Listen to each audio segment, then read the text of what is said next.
your guide to the truth. TheNewAmericanMedia.com.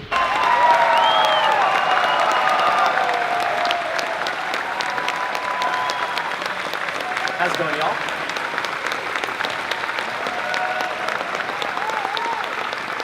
Love you too, dude.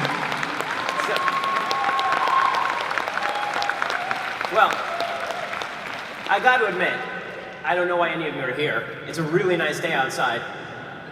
I mean, like, you're in California. This isn't the East Coast, so you really have no excuse. I have an excuse for being here. I have to be here. I don't know why you're here. But let's talk a little bit about your rights and why they're under assault. And I promise you that we're going to do a big Q&A because, frankly, I'm more interested in doing Q&A than I am in hearing myself talk today. I'm sorry, it's a Sunday. I am very grumpy, as you can tell. But I'll talk for a little while, and then we can do some Q&A, and that'll be a little bit more fun. And when we get to the Q&A, my rule stands that I have at colleges, which is that if you raise your hand and you disagree with me, then you go to the front of the line, which is what makes for fun. So, today, let's start by talking about your freedoms and why they are under assault. So your freedoms are under assault from motivated thinkers on every side. You have a group of people who believe that because there are problems in your life or in their life, that they get to assault other people's rights, and they get to redistribute the product of your labor. They get to invade your rights on behalf of their own. And the most extreme version of this is the identity politics that has suddenly infused large portions of the left. It's actually generated a sort of response politics of identity politics on behalf of the right. But this basic logic suggests that because you are a member of a particular victimized group in American society, other people's rights don't matter the same way that your rights matter. And what this creates on the part of the left is the intersectional hierarchy. This idea that if you're a member of a more victimized group, you have more rights by nature than people who are members of less victimized groups, because we have to somehow rectify the imbalances of America's history. So on the intersectionality scale, for the left, it goes something like this, in terms of the folks who are most victimized in American society. It goes LGBT folks, and then black folks, and then Hispanics, and then women, and then Asians, and then Jews, and then right here at the bottom, white folks. And this matters because for the left, this identity politics hierarchy decides how seriously we ought to take your views. If you are lower on the intersectional politics hierarchy, then we don't have to take your view particularly seriously. In fact, you should shut up and you should listen. You should acknowledge your privilege. If you are at the upper end of that echelon, then of course, you should be able to not only say whatever you want, but you should also be respected for what you have to say, no matter how stupid it is. And if your rights are violated and you're on the bottom end of that scale, well, that's just because that's the way the world has to work in order to fix the problems that we've had historically in the country. Well, to understand the current assault on individual rights that's taking place across the country, we first have to understand that there are two different visions of how rights work. There's the negative rights vision, and there's the positive rights vision. The negative rights vision suggests that rights come from God. You, as an individual human being, have rights that you would have in a state of nature, without government present, without any sort of overarching power. You would have these rights. You have the right to defend yourself. You have the right to your own property. You have the right to freedom of speech. You have the right to bear arms. All of these things exist in a state of nature because they allow you to protect yourselves and own what it is that you do. These are rights that come as a manifestation of you being an individual of worth, of you being made in God's image. Then there's the positive rights view of how rights work. And this is the idea that rights come from government. There are no rights outside of government. There's a big collective. And that collective gets to tell you what your rights are. And therefore, if that collective decides that your rights are not as important as somebody else's rights, then they can simply redistribute the rights. They can circumscribe the rights. They can prevent those rights from being evenly applied or available to everyone. The US Constitution is based on negative rights. The Constitution of South Africa, or the French Declaration of the Rights of Man, those are based on positive rights. Ruth Bader Ginsburg, by the way, suggests, the notorious RBG, she says the US Constitution is a worse constitution than the South African Constitution because she is a devotee of positive rights. This would be right to health care, right to education, right to housing. Now, the way you can tell the difference between a negative right and a positive right, just in practice, is whether a right that is articulated requires somebody else's labor or time in order to effectuate. So I have a right to bear arms. That doesn't require anything of you. I have a right to self-defense, freedom of speech. I have a right to my own property.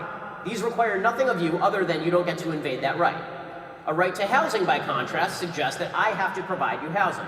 A right to health care suggests I have to provide you health care. and that if I am unwilling to provide you these things, then I have violated the social compact and I can be forced to at the point of gun. You can see how these differences between negative and positive rights are manifest in today's politics.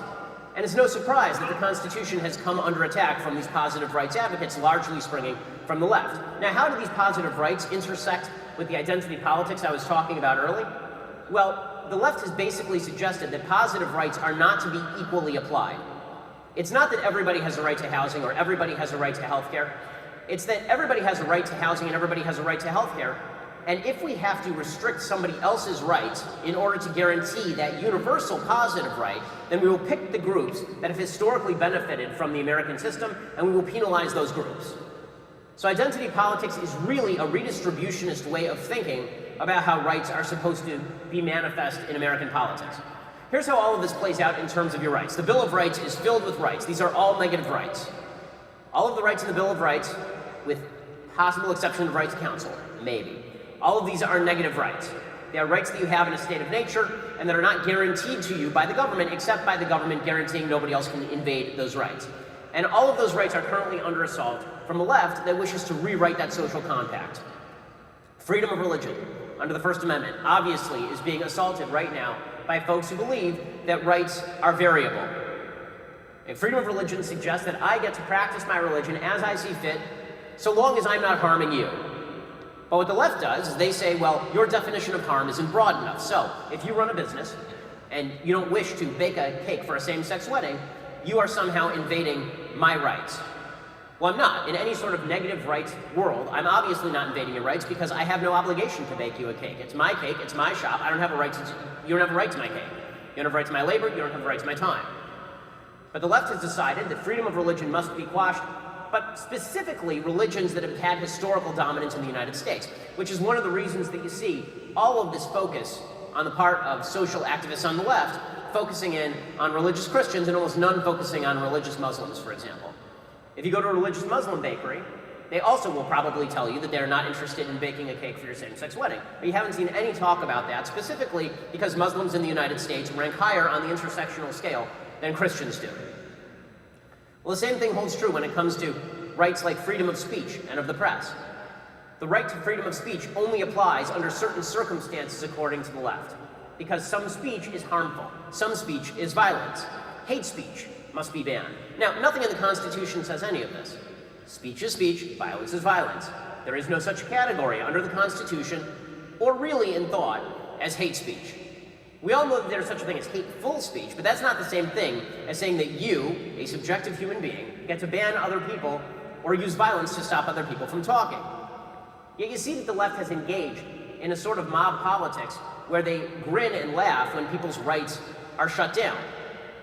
If I go to Berkeley, then you'll see riots, literal riots, if I go to Berkeley, because my speech is violence. When I went to Berkeley, requiring some 500 police officers, 600 police officers to protect the place, people outside were literally chanting, speech is violence, which of course it is not. But if the goal is to equate speech with violence, then as soon as speech is violence, we can shut down violence. Government has a role in preventing violence. So if my speech is violence or causes violence, then we can simply shut down my speech.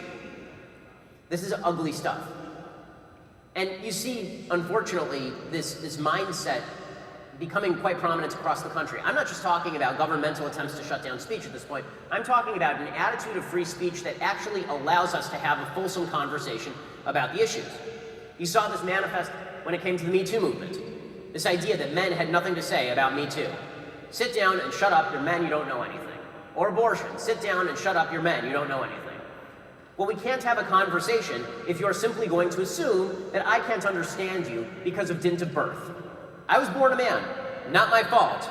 I mean, I'll say I'm pretty happy about it, but it doesn't actually mean that I can't have an opinion on matters that affect other groups more than they affect me. Because the entire basis of having any sort of republic is the idea that we can talk beyond those barriers, that we can have rational conversations with one another. Identity politics throws up a roadblock in the way of this.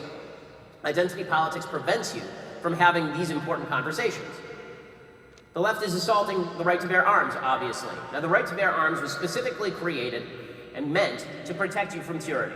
It wasn't meant for hunting, it wasn't meant for sport shooting, it was meant to protect you from tyranny and to prevent you from having your rights assaulted in your own home. The left has decided, however, that that's not really a threat, which leads to a really weird spectacle. The left proclaims that President Trump is Hitler or Stalin, but they want him to take all their guns, which is a very weird response to Hitler or Stalin. The fact is that if the left truly believed that Trump was all the things they say that he is, they would be very much in favor of the right to bear arms as a defense against the sort of tyranny that they specifically are afraid of.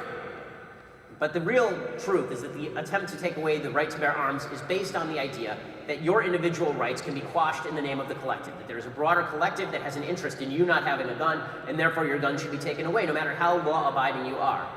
Which is one of the weird things about gun control. Everybody, left, right, and center, agrees we don't want people with severe mental illness having guns. We don't want people with criminal records having guns. We don't want people who are inherently dangerous having guns. It's only the left that suggests we want people who are fully law-abiding to have their guns taken away from them because somehow this is going to make society safer, which suggests perhaps there's an ulterior motive to the attempt to take away the right to bear arms, and that is to remove obstacles between the government's control of human life and your rights. Other elements of the Constitution that are being undermined right now, other rights that are being undermined. The most obvious case in the last several weeks, obviously, is due process of law. The British government violated the rights of colonists without due process of law on a regular basis. Now, all due process of law means is that there is a fair legal system that allows adjudication of your rights and defense of those rights. And due process of law requires that you be treated as an individual. Due process requires that your rights are yours. In other words, if you are an individual and you didn't do anything wrong, you don't get to be thrown in jail based on what group you're a part of. And yet we saw, actually, over the last several weeks, that the left has basically decided that this is to no longer apply based on your membership in particular groups. We saw this specifically with Brett Kavanaugh. In due process of law, the very concept of it went by the wayside.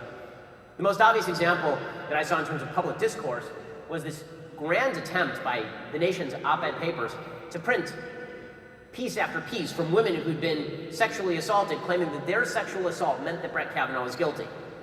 Connie Chung wrote a piece like this for the Washington Post, in which she talked about how, as a 20-year-old woman, she was sexually assaulted by her doctor. And she said, "I believe Christine Blasey Ford because I was sexually assaulted when I was 20. Well, I'm curious. You, who are not Christine Blasey Ford, was sexually assaulted by a man who was not Brett Kavanaugh, and therefore Brett Kavanaugh assaulted Christine Blasey Ford. This does not follow.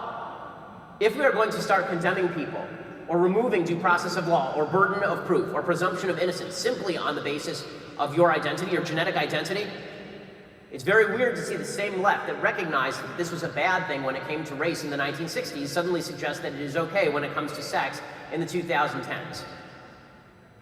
Due process of law is the fundamental heart of our civilization. Removing that on the basis of identity politics is dangerous stuff. Obviously, the most obvious example of a right being removed based on identity is the right to life. And this notion that you get to simply adjudicate based on your own subjective feelings about whether you want to have a baby, whether a baby is indeed a baby, is just a complete violation of logic and law and common sense. It makes no sense whatsoever. If you want to actually make a pro-choice argument, then make a pro-choice argument, but that argument cannot be based on a woman has better judgment about what constitutes life than a man. And that a society that tries to protect individual human lives has no stake in what happens to the unborn. That obviously is a bad argument. Unfortunately, all of these arguments have become quite commonplace in America right now. And that means all of these rights are in serious danger. And one of the reasons these rights are in serious danger too is because when you have a society that is focused only on rights and not at all on virtues, it turns out that there's a backlash. And this has been part of the problem. And this is a problem for people on the right. And I'm not even talking about people who are not really on the right, like the idiotic alt-right. I'm not talking about folks on the right who don't actually believe in conservative principles. I'm talking about the libertarian-minded right, folks like me. There's been a problem. We talk about rights all the time, and that's good, because we should talk about rights and how to defend them. But because we very rarely talk about the virtues that are necessary to preserve freedom and preserve a free people, we end up generating a backlash to the right itself. So, for example, the right is very pro-capitalism. Right? All of that is great. I'm a virulently free market individual. But in order for free markets to actually operate the way they are supposed to, you require a virtuous and decent people. You require people who are going to abide by certain basic social rules. You require people who have enough respect for each other that they're not trying to cheat each other at every turn, who have enough respect for each other and the social fabric, they're not trying to tear each other apart in the name of short-term gain. You need a virtuous people. Because otherwise what happens is that bad things happen in the name of capitalism, and then the left responds by saying, capitalism is no good, we need social control from the top. You see the same thing happen with regard to freedom of speech. I will defend anybody's freedom of speech, including from people who disagree with me, who threaten me, who are legitimately awful human beings. But if we are constantly using freedom of speech in the worst possible ways, you're going to see a backlash, an inevitable backlash on the part of people who have not thought about the relationship between rights and responsibilities and think that we ought to quash the right in order to make a better world. That's dangerous stuff.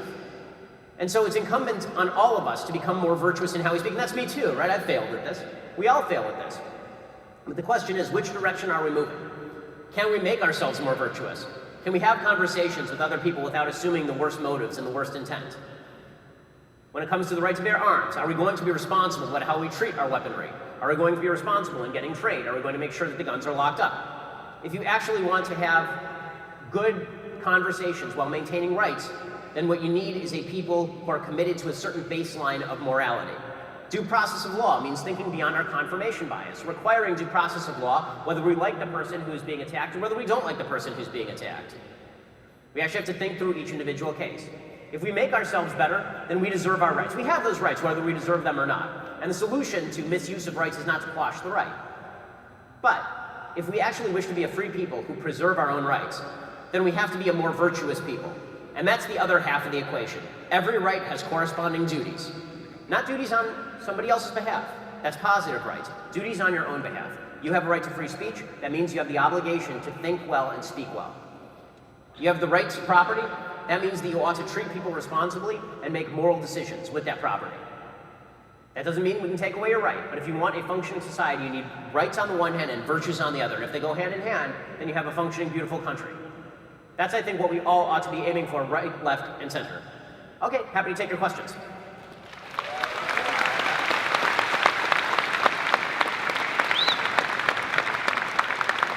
We still have over 41 million Spanish speakers all across the United States, second only to Mexico in terms of Spanish-speaking population worldwide, 15 million in California.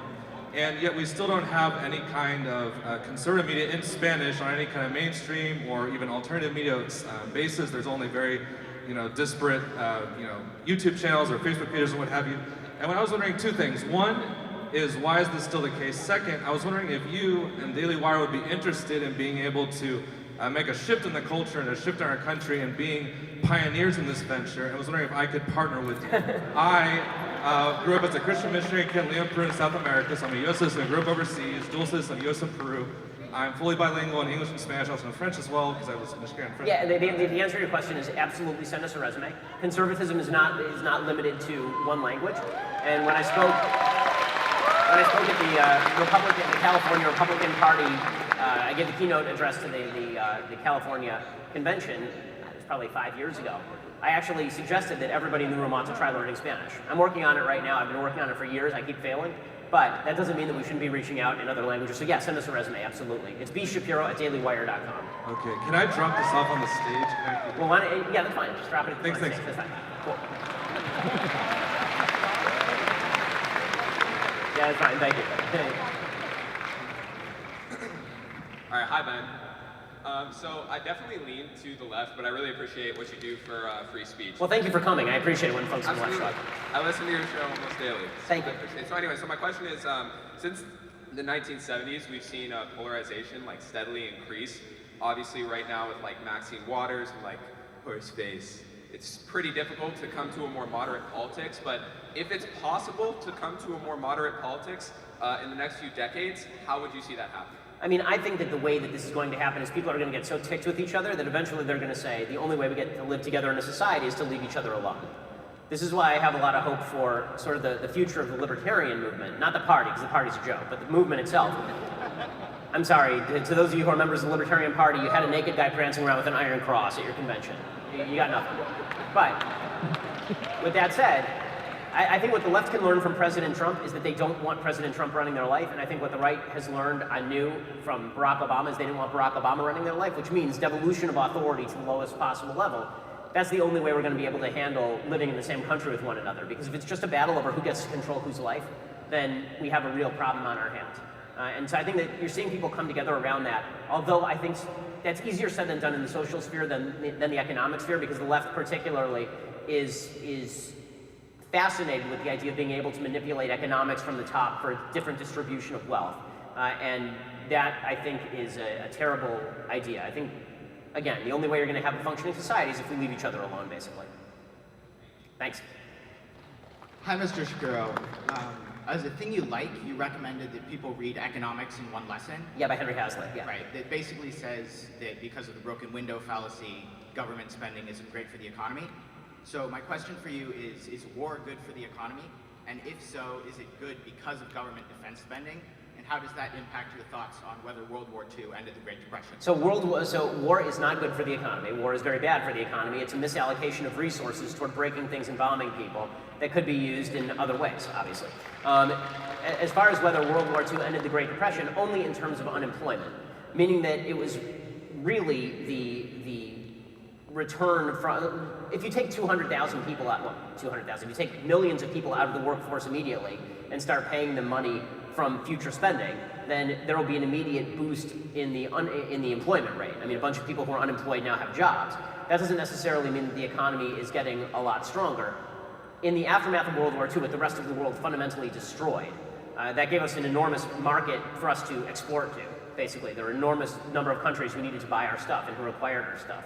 And that new export market, combined with men returning from war and capital enthusiasm for getting back involved in the economy, meant a lot. Also, there was some deregulation that happened after World War II. There was heavy regulation during World War II itself. In fact, Hazlitt leads off the beginning of his book basically by saying people think war is good for the economy. War is not good for the economy.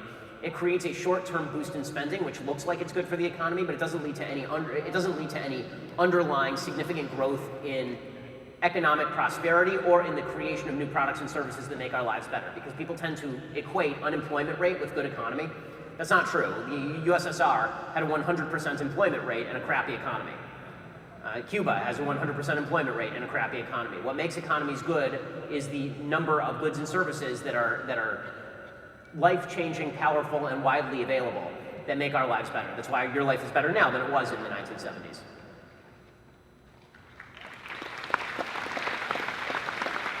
Hi, you're a hard man to reach to. I'm glad I made it today. My name's Felix. I have a question for you about healthcare.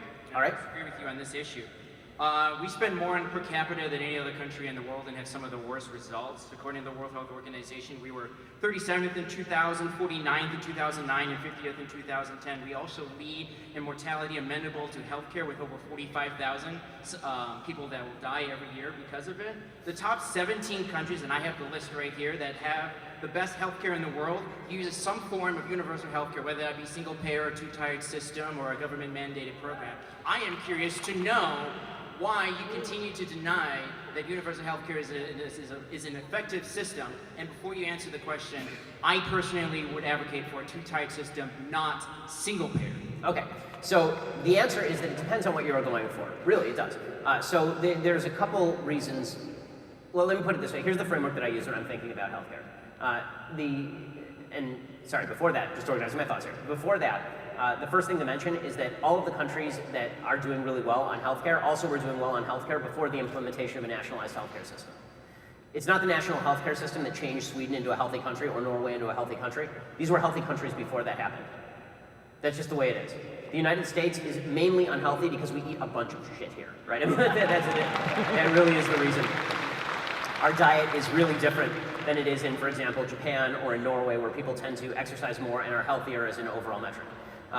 So comparing populations is not like, it depends on where you are comparing. If you compare Norwegians in the United States to people who live in Norway, my guess is you probably wouldn't see an enormous difference in the level of healthcare obtained. Number two, the United States healthcare system is a disaster area. It's actually the worst of all possible worlds. It is not a free market system, and it's not a totally regulated system. It's somewhere in between, which means it's heavily regulated and heavily subsidized, which leads to increased costs. That's why it's so expensive. When we say that we're spending an enormous amount per capita, we should define who the we is. The we is not the government. The we is the government plus private expenditures on healthcare. Now, it's my decision whether I want to spend a lot of money on end-of-life care. It's my decision whether I want to spend a lot of money on immediate care. So it's not quite a one-to-one ratio the way that people are making it out to be. And that's why in the United States, for example, when it comes to 5-year cancer survival rates, we actually rank #1 in the world. That's because you actually have availability of healthcare if you can pay for it. The question is, how do you bring the cost down? So now to my model of how I think about healthcare. Dan McLaughlin in National Review puts it this way. He says you can have 3 things in healthcare. You can have affordability, universality, and quality. Those are the 3 things that you're looking for in healthcare. Every system can guarantee no better than 2. So most of the systems that you're talking about, if they are universal, they are not affordable in the sense that the government does rack up enormous surcharges on that basis. Now, that may not be as much as we're spending here, because as I say, we have the worst of all available systems. We're not free market and we're not nationalized. But Canada's healthcare system is extraordinarily expensive. Britain's healthcare is extraordinarily expensive. Norway's healthcare is extraordinarily expensive, which is why the tax rates on people in the middle class and lower classes is still exorbitantly high. Like, the United States actually has a far more progressive system of taxation than Switzerland or Sweden or Norway. Right? All of those countries have income taxes of 60% for folks making about 60 grand a year. It's really, really high. There is a cost to it. Now, the question is, what are you looking for? So what I am looking for is affordability and quality and not universality. Universal health care is good if you're looking for universality. If you're looking for universality and affordability, you don't spend a lot of money in your ration health care. You see some single-payer systems that are like this. If you're looking for universality and quality, then you don't care that much about affordability. You just spend an awful lot of money on it. And if you're looking for quality and affordability, then you have a free market system, because that's what free markets generate. They can generate near universality, but not complete universality. This is true for food products, for example. It's not true that everyone has equal access to food, but food is extraordinarily cheap in the United States and very high quality, at least what you can get. So the question is, how do you wish to define the balance between rights and duties in a civilized society? My answer is I want affordability and quality, and I want social fabric picking up the rest, particularly at local level, and hopefully before you get to the governmental level. The problem I have with the universal healthcare system is that it tends to drive down supply of doctors and nurses, unless you spend exorbitant amounts of cash, right? You have to import people from other countries to do that work. This is what's happened in Britain, where they're importing a lot of their healthcare system from India, for example. Or you have to spend enormous sums of money. So are there nationalized healthcare systems that are better than ours? Yeah, there are. Australia is better than ours. Switzerland is better than ours. And I agree with you. If you were going to do this, you would want a 2-tiered system, right? Which is more like Switzerland. But in my view, the best of all available systems would be a wild deregulation of the healthcare system itself, leading to lower costs, higher quality, and then what's left over can be filled in with relatively minimal investment. Just one thing. Can I email you with some responses? Sure, absolutely. Thanks.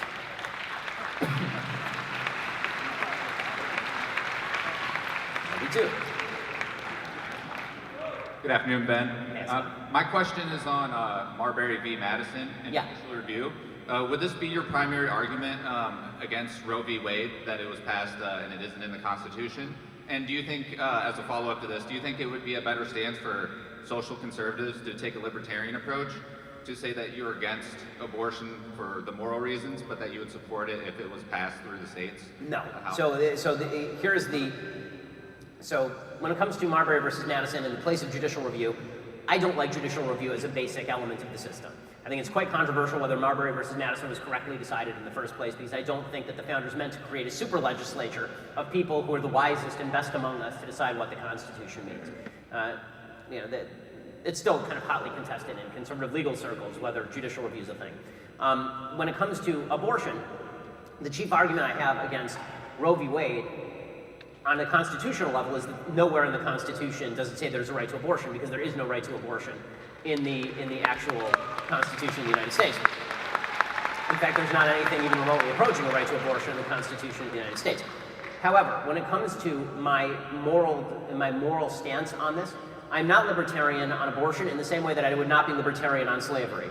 So in 1856, there was a very widespread debate in the United States between Abraham Lincoln and Stephen Douglas. Stephen Douglas basically took the decentralized position on slavery. He said states should be able to decide for themselves whether or not they wish to preserve slavery or not. Why is it my business? It's not my state, it's not my life. The same argument could easily be made about abortion. Why is it my business? It's not my body, it's not my life, it's not my child. So, if a state decides to be liberal about abortion, well, that's their business. If you believe that human life is being violated on a fundamental level by abortion itself, you cannot stand idly by and then kick it to states for a libertarian cause. I'm fine with libertarianism on causes that do not involve a violation of the most basic right, the right to live. That is not something where I'm willing to devolve that to the lowest level, the same way I'm not willing to suggest that any state that does not prosecute murder would be allowed to do that under the Constitution. The Constitution of the United States does not allow a state to simply say that murder is no longer a thing, or slavery is fine. I'm not going to pretend that this is an issue on which libertarianism has anything to say. In fact, you can be a pro-life libertarian simply by saying that there is a fundamental right to life that ought to be protected for those who are unborn. I like the shirt. Yeah. I thought you'd dig it. First time I see a Sarah Press is overrated shirt will be a very great day.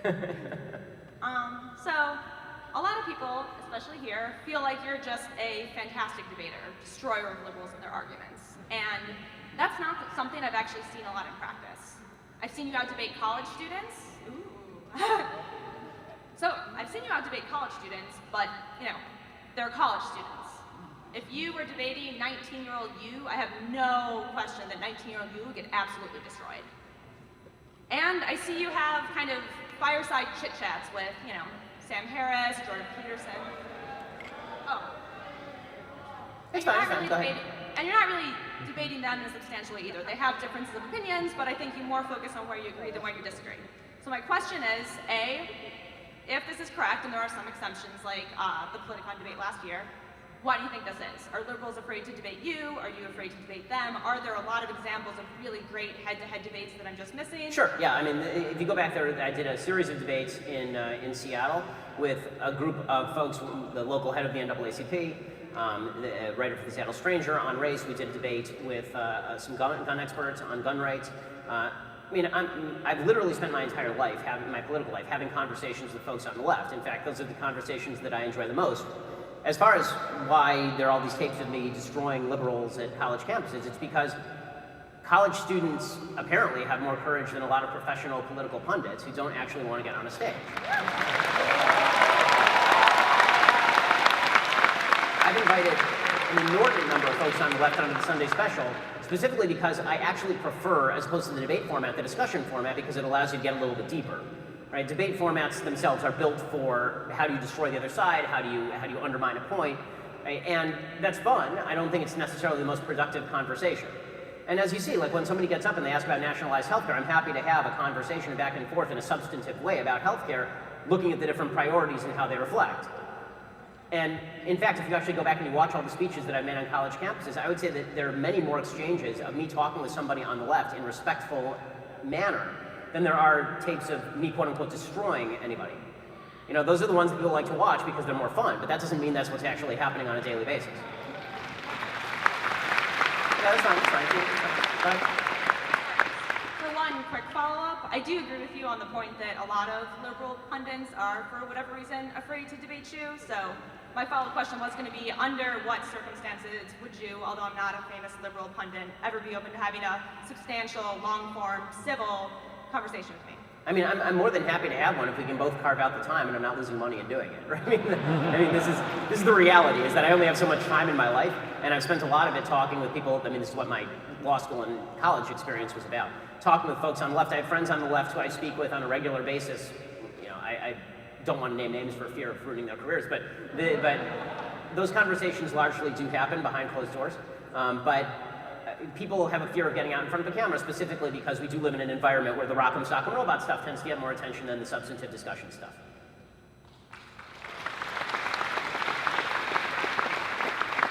Hi, I'm Nuance Bro. I have a question about your position on the Iraq War, because you have in the past, made written articles about it, and I think even today you still say that you're in support of the Iraq War.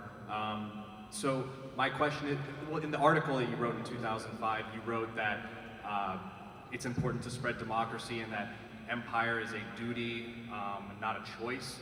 And you said it would be good to put democracy into Iraq, but when you did your Islamic radical video and you picked all these different populations saying how radicalized they are, is it necessarily a good idea to democratize these areas and have them vote kind of like they did in the Gaza Strip and then elected Hamas? Yeah, no, you're right. I mean, I think that I've become a lot more realist on this issue. No, I totally, I still think that the Iraq War didn't have to go how the Iraq War went, and I think that pulling out precipitously from Iraq was a huge foreign policy blunder on the part of the Obama administration. That if you actually wanted to form a more stable and lasting state there, you really did have to stay there for a longer period of time. I also am in agreement with the general hawkish foreign policy view that you can't run from the world and then expect the world to stay at your border. That's not the way that this works. With that said, I'm a lot less sanguine, I think, than I was in 2005 about the possibilities of implanting democracy in places like Iraq, when there was a lot of hope about that. You know, I still think that there's a possibility, but it's not something that's going to take root overnight. And I think there are a lot of us who are too optimistic about the possibility of that in 2005.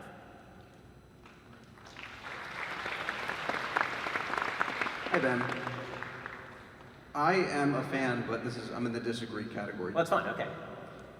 There are studies which show young children find black babies dirty or not nice, and that culturally black names on resumes and job applications get fewer callbacks. Do you think this is an example of systematic racism? Well, I'm not going to accuse a 3-year-old of systematic racism.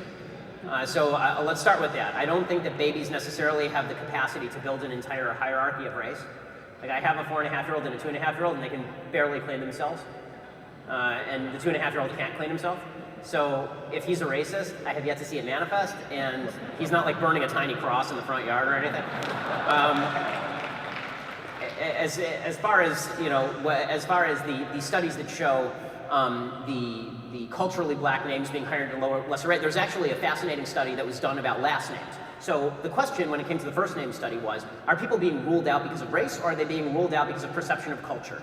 And this makes a difference because you have what Thomas Sowell calls discrimination, and then he basically has discrimination A and discrimination 1A, and then he has discrimination B. So discrimination B is open racism. You're black, I'm not hiring you because I think you're inferior, right? That's, everyone can agree is racist. Discrimination 1, right, which is basically the idea that I discriminate in my daily life between any number of choices. I'm going to discriminate today about whether I feel like having a hamburger or whether I feel like having a cheese sandwich. It doesn't have any moral content to the discrimination. And then Sowell talks about discrimination 1A. And this is where you don't have the information about the individual necessary to make a highly specific decision about that individual. So instead, you use the best group indicators available. So for example, he uses the example of criminal record. President Obama in office tried to pass a regulation, did pass a regulation, that the federal government could not, and federal contractors could not in hiring take into account previous criminal record. What this resulted in was the hiring of fewer black people, because as it turns out, a bunch of employers, instead of looking at the individual criminal record of the person who's sitting in front of them, simply said, okay, there's a better shot that this black guy in front of me is a criminal than the white guy in front of me, just by looking at the criminality rates or jail rates, right, previous criminal history rates in the two communities. Now, is that racism, or is that discrimination 1B, which is operating in the absence of individual information? I would say that's more discrimination 1B. That's operating in the absence of individual information. Sowell agrees, that's why he uses that term. Now, the reason that that matters with regard to the name study is because what the name study is it's an attempt to use culture as a stand-in for race. So what it is, okay, if I have somebody who has a quote-unquote culturally black name, right, which is to suggest that they maybe come from a neighborhood that is more impoverished, they may come from a culture that is less focused on certain priorities, then I'm going to use that as the stand-in for race. Now, that may be bad. Instead, what we would prefer is to look instead at the specifics of the resume. But there's another study that was done, and this sort of shows the converse, right? And that was when they looked at last names of black folks, like historically black last names. They looked at last names like Johnson, and what they saw was that if you actually just use historically black last names, there was no discrimination at all. So if you put the historically black names, last names, on resumes, and you sent them in, and you put historically white last names, or Jewish last names, Greenstein or something, on a resume, they would get hired at precisely the same rates because people were actually using the name as a stand-in for information they felt that they did not have. It wasn't that they were instead suggesting, okay, all black people are out.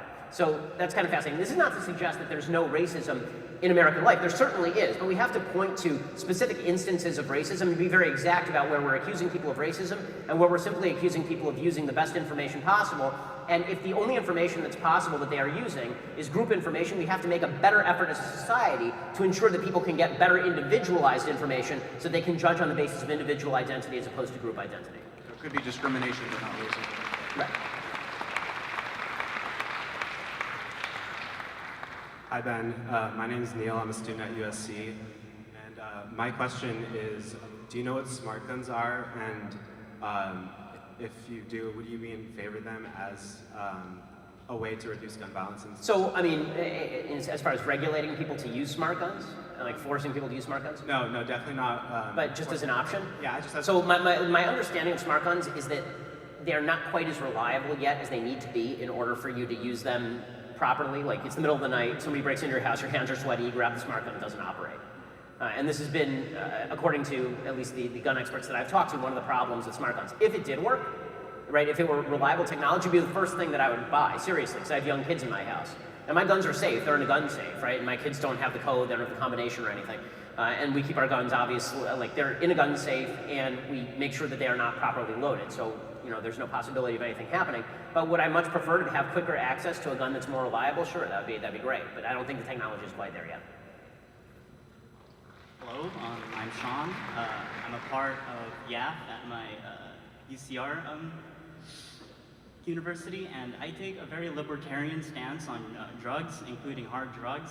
Portugal, for example, has had a major drug problem during the 80s, and it wasn't until when they decriminalized drugs, the number of drug-related deaths have dramatically gone down. So what is your opinion for legalizing all drugs as you are for a non-coercive government? So, as I've said, I'm for decriminalization of marijuana.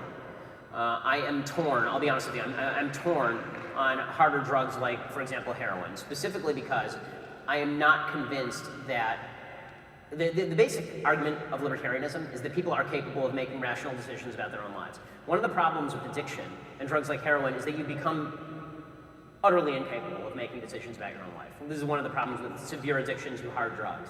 And with that said, then the question just becomes efficacy. You know, is it more efficacious to prevent people from getting drugs by legalizing it and heavily regulating it, or is it more efficacious to simply let it out onto the market, or is it more efficacious to ban it outright? And there I'd have to see the evidence on a specific drug and how it was decriminalized properly in a particular society. So I will admit to not having enough information to make a call about some of the harder drugs, but at the very least. Hi, I'm Robert Freeman. I'm with Vote Matrix. I'm a tech company. And like you probably know, a lot of tech companies these days are subject to censorship by the government. So I was just wondering how you would balance meeting government regulations and actually hosting an open platform. So I don't know anything about your company to start, so if it turns out there's something bad about your company later, I literally have never heard of it. It's not. But just to make that clear for the cameras and media matters in the room. So my view on regulation of tech companies is that I'm pretty well against virtually all of it. I don't think that tech companies should be regulated, and you know, the case that's been made for regulation of tech companies, I think, is fairly weak overall. Thank you.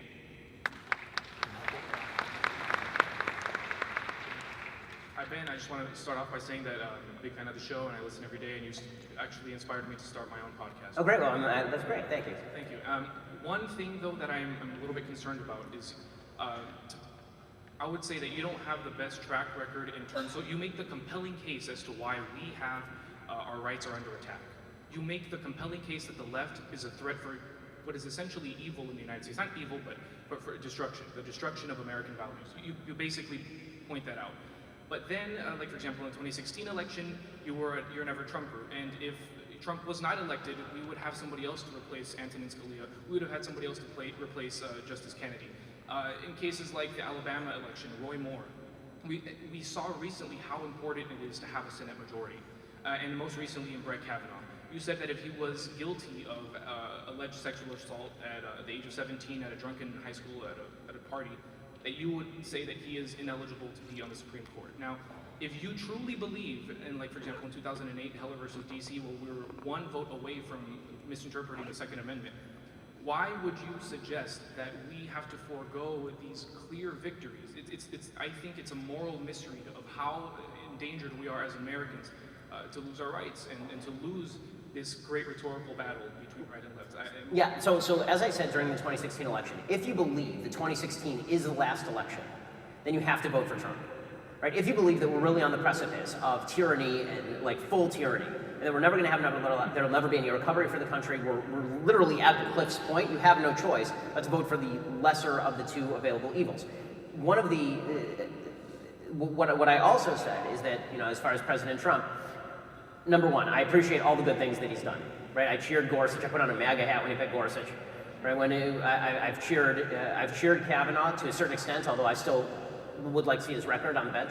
But when it comes to tax cuts, when it comes to Middle Eastern policy, when it comes to moving to the embassy to Jerusalem, when it comes to taking a harsher stance against Russia, an actual harsher stance, not just words, but actual harsher stance. President Trump's been great. On policy, he's been really, really good in a lot of different ways, and I'm very grateful that he proved me wrong on all that stuff. With all of that said, my main concerns about President Trump were three. Two of those three have been alleviated. One of them has not, and this speaks to Roy Moore. We still need to live in a country together, and as we fall into the trap of saying that every decision is a lesser of two available evils, we are going to start greenlighting worse and worse behavior and worse standards in the name of beating the other guy. And that's what you're seeing with things like Roy Moore. Okay, so Roy Moore, would he have voted for more of my priorities than Doug Jones? Of course he would have. Does it lower the general standard of America to have a credibly accused child molester in the Senate? Yes, of course it does. And if we are not willing to forego some temporary victories in order to preserve the character of the country, if you believe that there is still a social fabric to preserve, then we are contributing to the breakdown of that social fabric. Now, maybe you believe the social fabric is gone, and we're basically at that point. If you believe that, then of course you have to back Roy Moore or whomever, because you're preventing the ultimate evil. This is why while I deeply despise leftist ideology, I think it's a mistake to castigate everybody who's on the political left as an enemy of the United States, or to castigate the press as an enemy of the people, or this kind of stuff. I think it's dangerous stuff because it actually brings us closer to civil war than it does to any sort of cure for what ails the country, even though I deeply disagree with the folks on the left. As far as President Trump in the 2016 election, where I stand for 2020, I had three main concerns with President Trump. One is that President Trump was not going to govern conservatively. That was based on his rhetoric, which was all over the place. He has completely alleviated my concerns on that score. He has governed very, very conservatively, which is terrific. I'm deeply grateful for it. The second concern that I had was that he was going to soul-suck the Republican Party to the extent that we were going to greenlight a bunch of policies and or character issues that we really didn't like. And there I think I was half right. I mean, you have the party now basically when he says stuff that, like, the office of the presidency had been previously disgraced by Bill Clinton. It's not a great thing that the President of the United States says horseface, right? I mean, like, these are not wonderful things. And so that's, but my view there is that the damage has sort of already been done, right? He's not doing any worse damage today than he was doing yesterday. He's just being himself, which is, like, the damage was done the day he entered the office. And then, so that means that concern was both justified and alleviated based on the changing evidence. And then my third concern, which still is very much in order, is whether he was going to toxify the image of the Republican Party among growing demographic groups in the United States. That one's still very much on the table, and we don't know the answer to that one yet. But when you wrap that all up in a ball, what that suggests is that I'm more likely to vote for him in 2020, because some of my concerns have been alleviated, and because circumstances have changed, than I was in 2016. So that's sort of where things are. Kevin is the last one. Hi, Ben. So there is a study that shows that states with more gun control have less gun deaths, and states that border states with more gun control have less gun deaths. So why do you not believe that this is evidence that gun control saves lives? Because if you actually look at the correlation between state gun control and the level of gun violence or murder rates probably a better statistic, in those states, it looks like a scatter plot. It doesn't actually look like a direct line. So for example, there are states like New Hampshire and Vermont that have very lax gun controls and very, very low murder rates, because as it turns out, most of the gun violence centers in the United States are big cities. Right? And those also happen to be heavily regulated, most of those big cities, Washington, D.C., Chicago. And so the question of how much gun violence is in a particular state is largely relegated to whether those cities comprise a large percentage of the population. In Illinois, for example, or in Louisiana, where New Orleans comprises a large percentage of the population, has an insanely high murder rate. So if the correlation simply doesn't actually statistically hold. There's a good article in the Washington Post breaking down this data. I'm trying to remember the author of this. I remember tweeting it out at the time, all about looking at this specific argument. It doesn't actually work.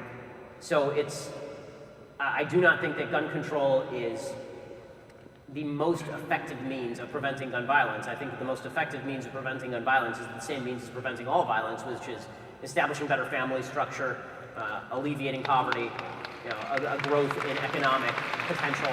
These are the ways that gun violence actually goes down, not taking away guns from folks, particularly law-abiding folks.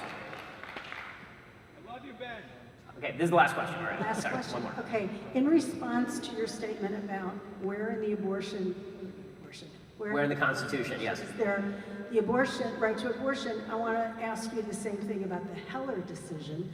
Where in the Constitution does it say an individual's right to a gun? It doesn't say that in the Second Amendment. Okay, what it actually says in the Second Amendment is that a militia being necessary to the preservation of a free state, the right to keep and bear arms shall not be infringed.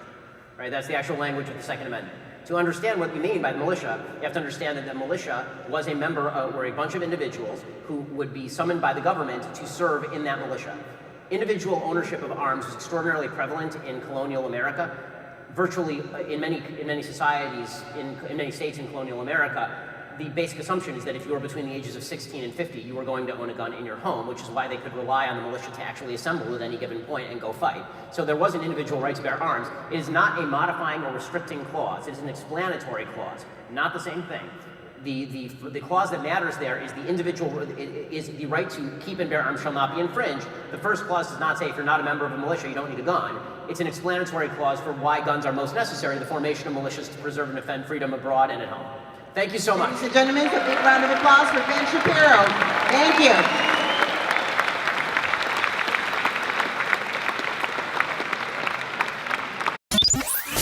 Your guide to the truth. TheNewAmericanMedia.com.